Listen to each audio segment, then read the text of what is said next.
Okay. So, same ఏదైతే after triggers ఉన్నాయో, ఆ ఆఫ్టర్ ట్రిగ్గర్స్‌నే కంటిన్యూ చేద్దాం ఇవాళ కూడా.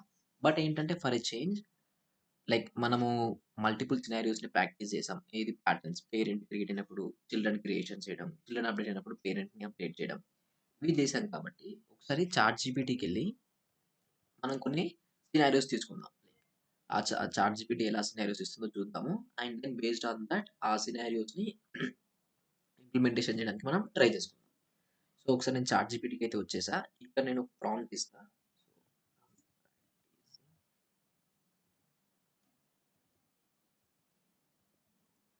Salesforce apex triggers.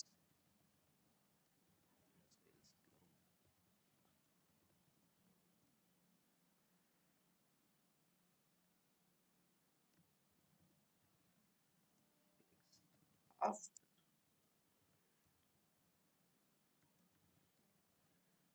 Trigger scenarios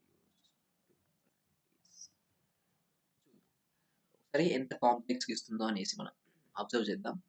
and then దాని తర్వాత మనం డిసైడ్ అవుదాం. Okay. Synchronous account metrics after opportunity insert. Fine. So, when an opportunity is closed and won ఇక్కడ మనం అనలైజ్ చేద్దాం. మనం ప్రీవియస్‌గా ఏవైతే డిస్కషన్ చేసిన ఆ సిట్యుయేషన్స్ ఉన్నాయో ఆ బేస్‌లో parent and child, child and parent ఉంది కదా! అలా ఇవి వస్తున్నాయా లేదా అని చూద్దాం. So, when an opportunity is closed won update account total revenue. So, బేసిక్‌గా ఇది వాటెవర్ ఈ సినారియో ఉందో ఈ సినారియో మనకు roll up summary type. So, roll up సమ్మరీయే బేసిక్‌గా ఏంటి అంటే ఏదైతే ఆపర్చునిటీ ఉందో క్లోజ్డ్ వన్ ఉంటుంది కదా! సో, క్లోజ్డ్ వన్ అవుతున్న ఏదైతే ఆపర్చునిటీస్ ఉన్నాయో హలో వినిపిస్తుందా బ్రో? క్లియర్ కదా ఆడియో? ఓహ్! ఓకే. ఫైన్. సో, వాటెవర్ మన క్రియేషన్ చేస్తున్న ఆపర్చునిటీస్ ఉన్నాయో, ఆ ఆపర్చునిటీస్ క్లోజ్డ్ వన్ అయినప్పుడు మనం చేయాల్సిందేంటి? ఆ అకౌంట్ అండర్‌లో ఏదైతే ఒక యాన్యువల్ రెవెన్యూ ఉందో దాని కోసం అది మనం వర్క్ చేయాల్సుంటుంది. లైక్ టోటల్‌గా మనం సమ్ చేసి ఏవైతే ఆపర్చునిటీస్ క్లోజ్డ్ వన్ ఉన్నాయో వాటిని తీసుకెళ్ళి అకౌంట్‌లో అప్డేట్ చేయాలి. సో, విచ్ మీన్స్ ఏంటి? ఇది ఏ సినారియోలోకొస్తుంది? చైల్డ్ రికార్డ్ ఏదైతే ఉందో అది అప్డేట్ అయినప్పుడు పేరెంట్ రికార్డ్‌ని అప్డేట్ చేయడం. అంతే కదా! ఒక్క నిమిషం.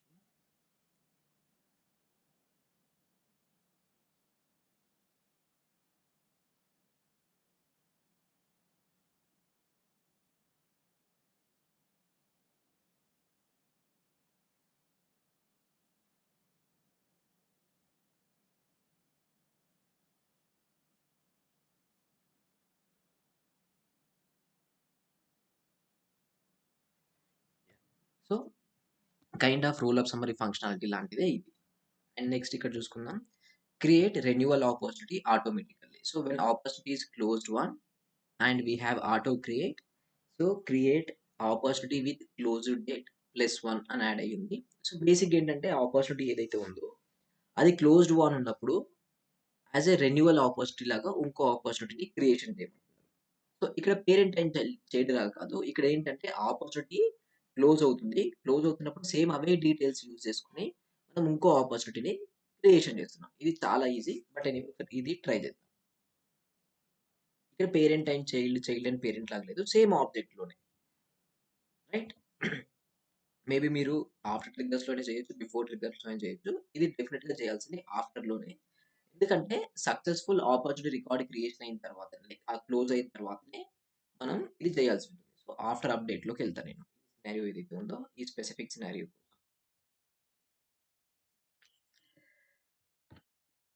ఇది కాపీ చేసుకుందాం ఒకసారి.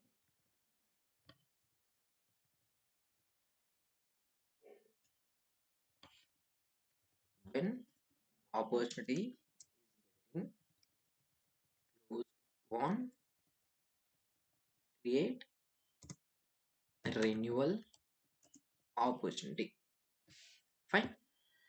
సో, సేమ్ మనకేదైతే యాజ్ ఇట్ ఈస్ ఆ 4-5 క్వెషన్స్ ఉన్నాయో, ఆ 4-5 క్వెషన్స్‌నైతే మనం తీసేసుకొని మన ఆన్సర్‌ని డిఫైన్ చేయాల్సుంటుంది. First thing and which object మనం ఈ ట్రిగ్గర్‌ని రాస్తున్నాం. Opportunity object. ట్రిగ్గర్ సినారియో ఆఫ్టర్‌లోకి వెళ్తుంది. ఇక్కడ మీరు అబ్జర్వ్ చేస్తే ఎందుకు మనం ఆఫ్టర్‌లోకి వెళ్తున్నాము?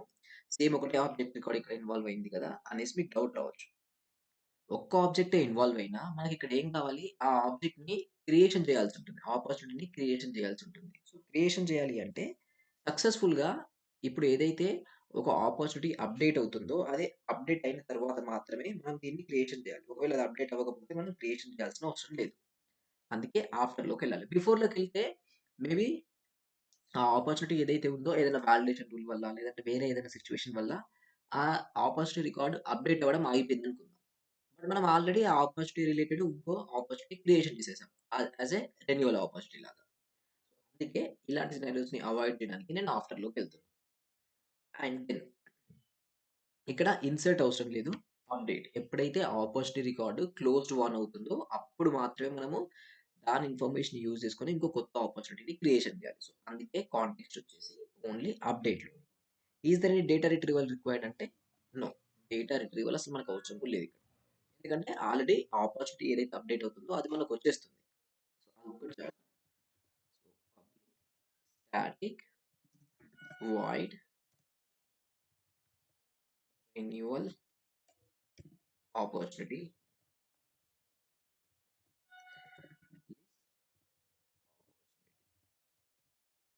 Trigger data. So, trigger data ఏదైతే ఉందో అది మనకొచ్చేసింది. మనం సింపుల్‌గా ఏంటి అంటే ఏదైతే ట్రిగ్గర్ డేటా వచ్చిందో ఇక మన డేటా రిట్రీవల్ రిక్వైర్మెంట్ అయితే ఏం లేదు. ఎందుకంటే సెకండ్ ఆబ్జెక్ట్ ఏమి ఇన్వాల్వ్ అవ్వలేదు కాబట్టి ట్రిగ్గర్ డేటాని రిట్రీవల్ చేయాల్సిన రిక్వైర్మెంట్ లేదు. సింపుల్‌గా ఏదైతే ఈ డేటా వచ్చిందో ఆ డేటాని లూప్ చేసేసుకొని మనం జస్ట్ ఆ స్టేజ్ నేమ్ ఏదైతే ఉందో క్లోజ్డ్ వన్ ఉందా లేదా చూసుకుంటే సరిపోతుంది. So, loop opportunity, opportunity record, trigger if opportunity record dot stage name అయితే equal to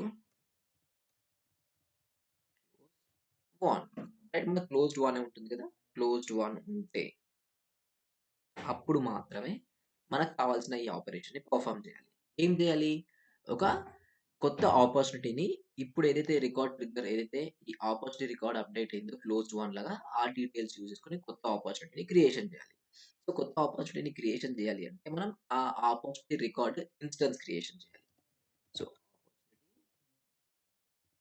opportunity opportunity instance creation అన్నమాట ఇది. ఇది కూడా వేరియబుల్ క్రియేషనే. వాటెవర్ మీకు కావాల్సిన ఆబ్జెక్ట్ ఉందో, ఆ ఆబ్జెక్ట్ యొక్క ఇన్‌స్టెన్స్ మనం ఇక్కడ క్రియేషన్ చేస్తున్నాం. Next OPP dot name equals to opportunity record name OPP dot account ID equals to OPP rec dot account ID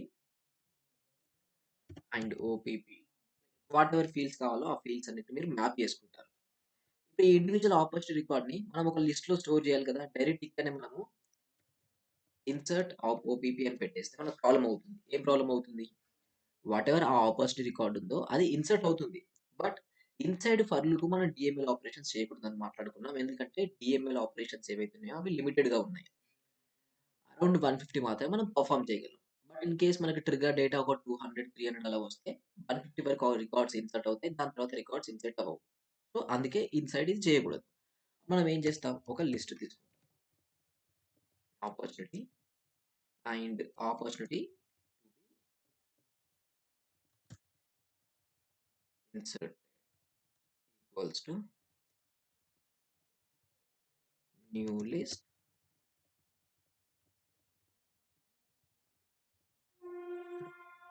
opportunity to be inserted. దీంట్లోకి మనం యాడ్ చేసుకుంటే సరిపోతుంది. Add right. ఎందుకంటే at the end of the loop మనము direct ఈ యొక్క లిస్ట్‌ని సింపుల్‌గా insert చేసుకుంటే సరిపోతుంది. సో, మనం ఎలా చేస్తాం? ఫస్ట్ ఆ లూప్‌లో డేటా ఉందా లేదా? ఒకవేళ డేటా ఉంటేనే మనం అది ఇన్సర్ట్ చేయాల్సి ఉంటుంది. ఓకే. ఇక్కడ సమ్ ఎర్రర్ వచ్చింది. ఒకసారి చూసుకుందాం. Line number 257లో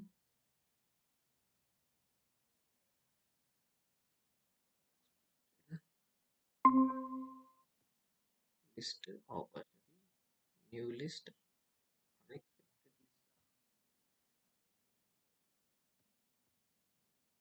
okay. So opportunity list and తర్వాత వచ్చిన ఆపర్చునిటీని యాడ్ చేసాం ఈ లిస్ట్ లోపలికి యాడ్ చేసి ఇది dot size greater than zero, right? Greater than zero ఉంటే మాత్రమే మనం చేయాలనుకుంటున్న వాట్ ఎవర్ ఆపరేషన్ ఉందో దాన్ని పర్ఫామ్ చేద్దాం. అదేంటి? అదే ఇన్సర్ట్ చేయడం. సో దానికోసం అగైన్ ట్రై లోపల ఇన్సర్ట్ వాట్ ఎవర్ మనకున్న లిస్ట్ ఉందో అండ్ దెన్ క్యాచ్ లోపల ఎర్రర్ ని క్యాచ్ చేస్తాం. సో ఒకవేళ ఈ ఇన్సర్ట్ చేస్తున్నప్పుడు ఏదైనా ఎర్రర్ వస్తే ఈ క్యాచ్ ఉంది కదా, దీని వల్ల ఎర్రర్ ఇక్కడ మనం క్యాచ్ చేసేసి ఆ ఎర్రర్ ని లాక్ చేస్తాం అనమాట.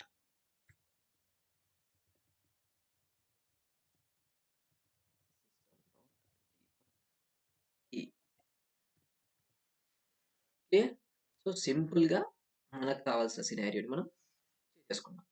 ఏంటిది? ఏదైతే ట్రిగ్గర్ డేటా వచ్చిందో ఆపర్చునిటీ క్లోజ్డ్ వన్ ఉంటే వాట్ ఎవర్ ఆ ఆపర్చునిటీస్ ని డేటాని యూజ్ చేసుకొని ఇంకో న్యూ ఆపర్చునిటీ మనం క్రియేషన్ చేయాల్సి ఉంటుంది. అండ్ దెన్ ఆ డేటాని మనం ఇక్కడ ఇన్సర్ట్ చేస్తున్నాం. ఇప్పుడు మీరు అబ్జర్వ్ చేయండి, ఇంకా మనం మల్టిపుల్ ట్రిగ్గర్స్ ప్రాక్టీస్ చేద్దాం. బట్ స్టిల్ సేమ్ అవే ఫర్ లూప్స్ చేయడం, అదే ఇఫ్ కండిషన్స్ అంతే. ప్రోగ్రామింగ్ అంటే like not only apex, Python, C plus plus, JavaScript, Java ఇలా ఏ ప్రోగ్రామింగ్ లాంగ్వేజ్ లోకి వెళ్ళినా ప్రోగ్రామింగ్ లాంగ్వేజ్ లో ఉండేది ఐదర్ ఫర్ లూప్ ఉంటుంది, ఇఫ్ కండిషన్స్, ఆ డేటాని ఎలా మేనేజ్ చేయాలనేసి మీకు క్లారిటీ ఉంటే సరిపోతుంది. ఇంక ఎక్స్ట్రా ఇంకేం రిక్వైర్మెంట్ లేదు. ఇవి మాత్రమే సరిపోతాయి అన్నమాట. సో ఎనీవే ఇంకో సినారియో ఇక్కడ చూసుకుంటే log opportunity stage momentum history అని ఒకటి ఉన్నది. ఒక్క తులసి చెప్పు తులసి.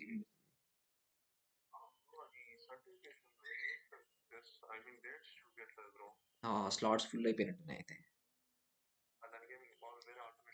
ఇంకా లేదు, ఇంకా అక్కడ మనకు స్లాట్స్ చూపించలేదు అంటే ఇంకా అయిపోయినట్టే స్లాట్స్. 31st వరకు ట్రై లైక్ రెగ్యులర్గా చూస్తుండే ఎవరైనా రీస్కెడ్యూల్ చేసుకుంటే నీకు ఆ స్లాట్ ఓపెన్ అవుతుంది అట్లా.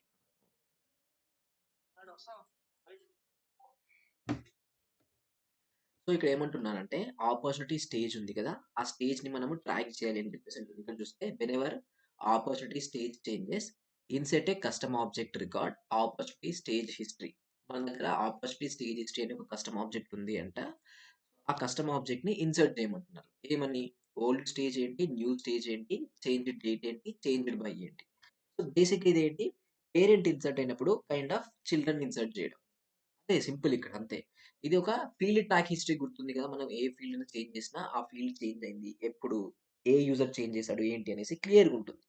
సో ఇది కూడా అలాంటిదే. బట్ ఇక్కడ ఏం చేస్తున్నామంటే మనం మేబీ ఒక కస్టమ్ ఆబ్జెక్ట్ ని మెయింటైన్ చేస్తున్నాం ఆ హిస్టరీని ట్రాక్ చేయడానికి. ఎప్పుడైతే ఆపర్చునిటీలో ఉన్న స్టేజ్ చేంజ్ అవుతుంది, ఆపర్చునిటీ పేరెంట్ అయిపోయింది, ఆపర్చునిటీ స్టేజ్ హిస్టరీ అనేది చిల్డ్రన్ అయిపోయింది. సో పేరెంట్ అప్డేట్ అవుతున్నప్పుడు చిల్డ్రన్ ని అప్డేట్ చేయాలి, రైట్? ఇది రెగ్యులర్ సినారియో ఎలా అయితే చేశారో అలానే. సారీ, పేరెంట్ అప్డేట్ అవుతున్నప్పుడు చిల్డ్రన్ రికార్డ్ ని క్రియేషన్ చేయాలి. ఇది చాలా easiest.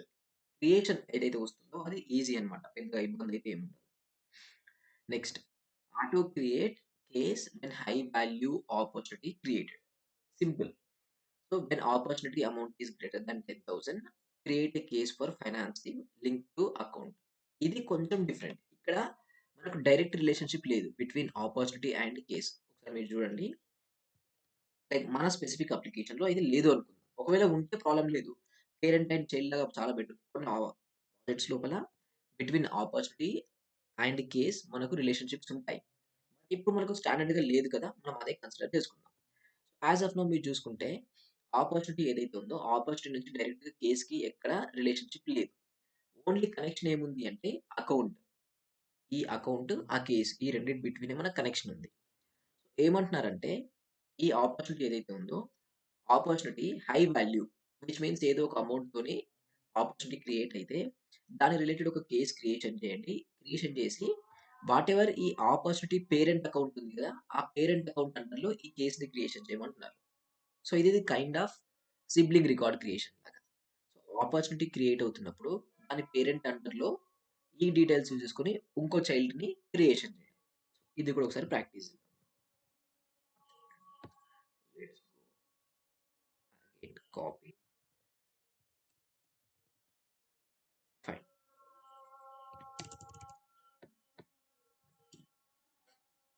First thing, when opportunity is getting created with greater than 1 CR, create case associated with account. What ever account ఉందో ఆ అకౌంట్‌కి అసోసియేట్ అయిన కేస్‌ని క్రియేషన్ చేయమంటున్నాం. ఇది ఏ ఆబ్జెక్ట్ మీద? డెఫినిట్‌గా ఆపర్చునిటీ ఆబ్జెక్ట్ మీదనే. ఆపర్చునిటీ ఎప్పుడైతే ఇన్సర్ట్ అవుతుందో అప్పుడు మనం దాని ఇన్ఫర్మేషన్ యూజ్ చేసుకొని కేస్‌ని క్రియేషన్ చేయాలి. సినారియో అగైన్ ఇక్కడ చూసుకుంటే 2 ఆబ్జెక్ట్స్ ఇన్వాల్వ్ అయ్యాయి. వీటి సెకండ్ ఆబ్జెక్ట్ వచ్చేసి కేస్ ఆబ్జెక్ట్. ఆ కేస్ ఆబ్జెక్ట్‌ని మనం ఇన్సర్ట్ చేస్తున్నాం. సో, సెకండ్ ఆబ్జెక్ట్ మీద మనం డీఎంఎల్ ఆపరేషన్ పెర్ఫార్మ్ చేస్తున్నాం అంటే అది ఆఫ్టర్‌లోకి ఎళ్ళాల్సిందే. So, after trigger. Trigger context. ఇది అప్‌డేటా, ఇన్సర్టా, డిలీటా? సింపుల్‌గా ఆపర్చునిటీ క్రియేట్ అవుతున్నప్పుడే మనకు కావాలనుకుంటున్నాం కాబట్టి so, it should go for insert. Is there any data retrieval required? Data retrieval అయితే రిక్వైర్డ్ లేదు. ఎందుకంటే ఆపర్చునిటీ డేటా మనం క్రియేషన్ చేస్తున్నాం. అదే డేటాతోని కేస్‌ని కూడా క్రియేషన్ చేయాలి. So, public static void create case for high value opportunities. మీరు అనుకుంటారేమో ఇలా నేమ్ చాలా పెద్దగా అవుతుందనేసి. పర్లేదు. డిస్క్రిప్టివ్ నేమ్సే ఉండాలి. మీరు షార్ట్‌కట్‌లో నేమ్స్ పెట్టకండి. డిస్క్రిప్టివ్ నేమ్స్ క్లియర్‌గా మెన్షన్ చేసుకోండి. దానివల్ల మిమ్మల్ని ఎవ్వరు ఏమనరు. ఇంకా అప్రిషియేట్ చేస్తారు.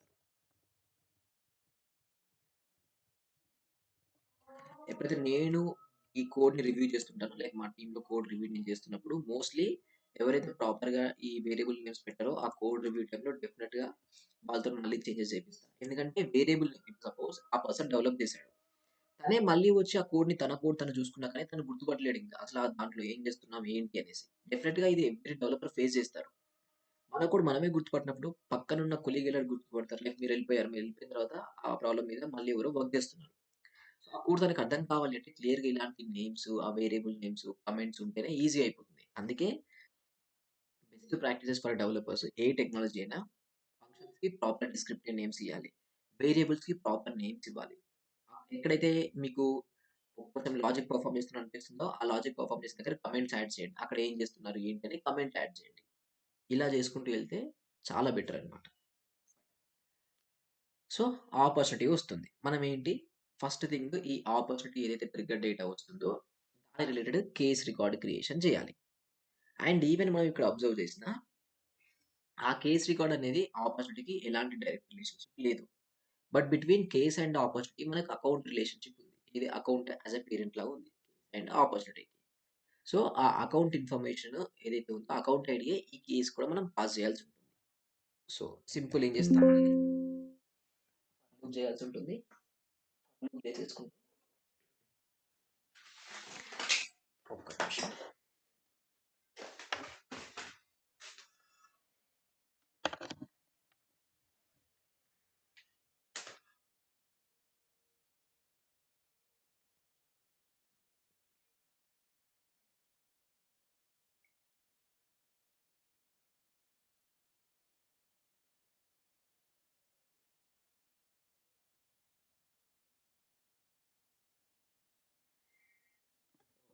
సో, బేసిక్‌గా ఏంటి ఏదైతే ట్రిగ్గర్ డేటా ఉందో ఆ ట్రిగ్గర్ డేటా యూజ్ చేసుకునే మనము మనకు కావాల్సిన కేస్ రికార్డ్స్‌ని క్రియేషన్ చేయాలి. అంతే డేటా రిట్రీవల్ అయితే ఇక్కడ ఏమి ఎక్స్‌ట్రా అవసరం లేదు. సో,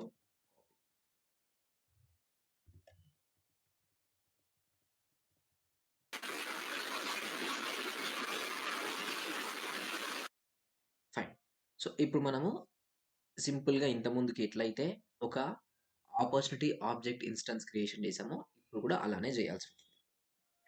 సో, ఇది case object. So, case record instance creation అయింది. రైట్? డేటా మ్యాపింగ్ చేయాల్సి ఉంటుంది. అంతే ఇక్కడ చేయాల్సింది ఏం లేదు. వాటెవర్ మీకు కావాల్సిన డేటా మ్యాపింగ్ ఉందో, ఆ డేటా మ్యాపింగ్ చేసేయండి. అంతే ఇంక డేటా మ్యాపింగ్ చేసి ఆ లిస్ట్ లోపల ఆ రికార్డ్‌ని యాడ్ చేసి, ఆ లిస్ట్ లోపల డేటాని ఇక్కడ యాడ్ చేయండి. సింపుల్‌గా డేటా మ్యాపింగ్ అయిపోయిన తర్వాత add individual record to and list అయిపోయిన తర్వాత ఇన్సర్ట్ ద లిస్ట్. లిస్ట్‌ని ఇన్సర్ట్ చేసుకుంటే సరిపోతుంది. ఇక్కడ కూడా ఇంతే కోడ్. అగైన్ మళ్ళీ ప్రీవియస్ ఎగ్జాంపుల్, ఈ ఎగ్జాంపుల్ చూసుకుంటే సిమిలర్ గానే ఉంది. పెద్ద డిఫరెన్స్ అయితే ఏం లేదు. డేటా మ్యాప్ చేస్తా. మ్యాప్ చేసిన తర్వాత చెక్ చేసి ట్రై క్యాచ్ బ్లాక్ యూజ్ చేసి డేటాని ఇన్సర్ట్ చేసుకుంటే సరిపోతుంది.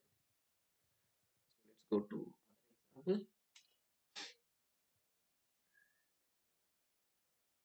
బ్రో అది బ్రో ఒకసారి ఒక కోడ్ అవుతుంది. ఒక్క నిమిషం. ఆ, ఇక్కడ నార్మల్గా కేస్కి ఆపర్చునిటీకి రిలేషన్షిప్ ఉంటే డైరెక్ట్గా మనం మ్యాపింగ్ చేయొచ్చు. అవును, అవును.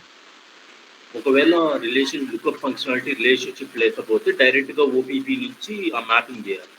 లేదు, లేదు. ఈ ఓపీపీ అనేది జస్ట్ మీ ట్రిగ్గర్ డేటా. మీరు రిలేషన్‌షిప్ ఉన్నా లేకపోయినా మీరు ఇది లూప్ అయితే చేయాల్సిందే కదా! అంటే ఇప్పుడు మ్యాపింగ్ చేసేటప్పుడు మాత్రం ఆపర్చునిటీతోనే మ్యాపింగ్ చేయాలి. అంతే ఇంకా. ఇప్పుడు మీరు అక్కడ రిక్వైర్మెంట్‌లో ఆపర్చునిటీ డేటా యూజ్ చేసుకునే కేస్ క్రియేషన్ చేయమంటే, ఆపర్చునిటీలో ఉన్న డేటాని కేస్‌కి యాడ్ చేయండి. లేదు, కేస్‌కి కొన్ని వాళ్ళు ఇన్ఫర్మేషన్ ఇచ్చారు. బట్ ఈ ఆపర్చునిటీ లోపల మనకు అకౌంట్ ఐడీ ఉంటుంది కదా! అది పేరెంట్ ఐడీ. ఇప్పుడు క్రియేషన్ చేసే కేస్ కూడా ఆ అకౌంట్ ఐడీ అండర్‌లోనే క్రియేట్ కావాలన్నమాట. అందుకోసమే ఈ ఆపర్చునిటీలో ఉన్న అకౌంట్ ఐడీని కేస్‌లో ఉన్న అకౌంట్ ఐడీ ఫీల్డ్‌కి నేను అసైన్ చేసుకుంటా. ఇంకా రిమైనింగ్ ఫీల్డ్స్ మేబీ ఆపర్చునిటీలో ఉన్న ఫీల్డ్స్ అయినా యూజ్ చేస్తా. లేదంటే వేరే అదర్ ఫీల్డ్స్ స్టార్టింగ్ అయినా పెట్టేసుకుంటా.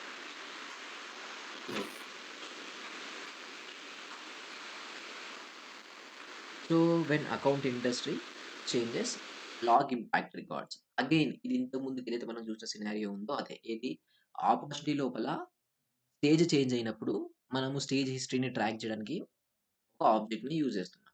సేమ్ ఇది కూడా అలాంటిదే. బట్ ఇదేంటంటే this is specific for the account industry change అయినప్పుడు. సిమిలర్ వేనే